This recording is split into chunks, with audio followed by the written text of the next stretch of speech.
The story of the talking mummy and her strange request from Egyptian workers.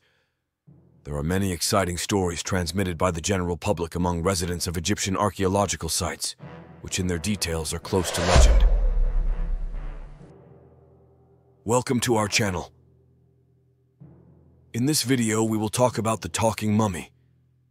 Among these stories full of astonishment is what archaeological excavation and restoration workers tell in the villages and hamlets of the Qurna region, which is rich in temples and tombs of the pharaohs, west of the historic city of LUXOR in Upper Egypt.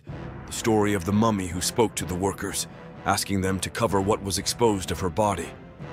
One of the sheikhs of the restorers, who requested that his name not be mentioned, narrated to the German news agency, DPA, the details of what happened a few years ago in the tomb of the priest Mentumhat in the archaeological area of Al-Asasif, near the temple of Queen Hatshepsut.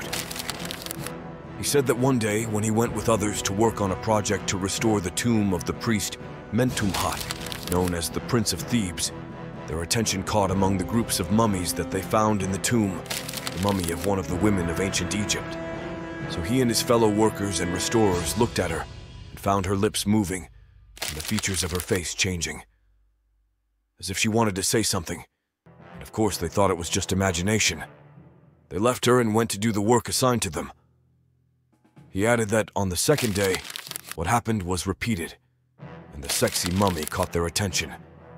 When they looked at it, they found it speaking to them in a language close to sign language, as if it wanted to say something to them.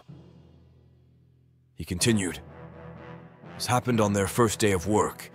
They left that mummy and went about their work. But on the third day, they felt that the mummy was actually talking to them and looking at them, and that it wanted to convey a message to them." He says, "On the fourth day of their work in the tomb, which is the largest of its kind among the tombs carved in rock and consisting of 3 floors, some workers came eager to see that mummy, and they kept looking at it as if they were exchanging a silent conversation with it. And then they started telling us something. Excitingly, they said that they saw that mummy in their dreams, and that she came to them in their moments of sleep and asked them a strange request. The mummy said to them when she appeared to them in their dreams, 'I want you to cover my body. I have become naked at the hands of tomb robbers.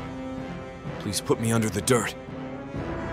He said, 'We've already decided to cover her body and bury it, especially since, according to archaeologists, it is an ordinary mummy that does not represent any archaeological value, and there is no archaeological coffin for it, except that it is just a mummy among the thousands of mummies that filled the tombs of the Theban cemetery in the west of the city of LUXOR.' The former Director General of the Antiquities District of LUXOR and Upper Egypt refused to deny or confirm what was narrated about the talking mummy in the tomb of the priest Mentumhat.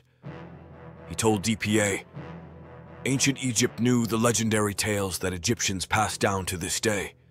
It also knew magic and supernatural stories, and that there are many ancient and contemporary mythical stories that we cannot deny and cannot confirm, such as the story about the talking mummy in Mentumhat Cemetery, but some legends are now denied by modern science." Eid pointed out that myth, which means a lot of imagination and a little truth, occupied a large place in the lives of the ancient Egyptians, and that pharaonic myths appeared since the era of the pyramid builders, and that the priests used the myth extensively to spread their ideas and beliefs among the public and among the rulers as well. The ancient Egyptians were keen to bury their dead, and they believed that the soul could live in immortality after death, as long as the human body remained in a good state of preservation. Therefore, they were keen to preserve the body and protect it from corrosion by mummifying it.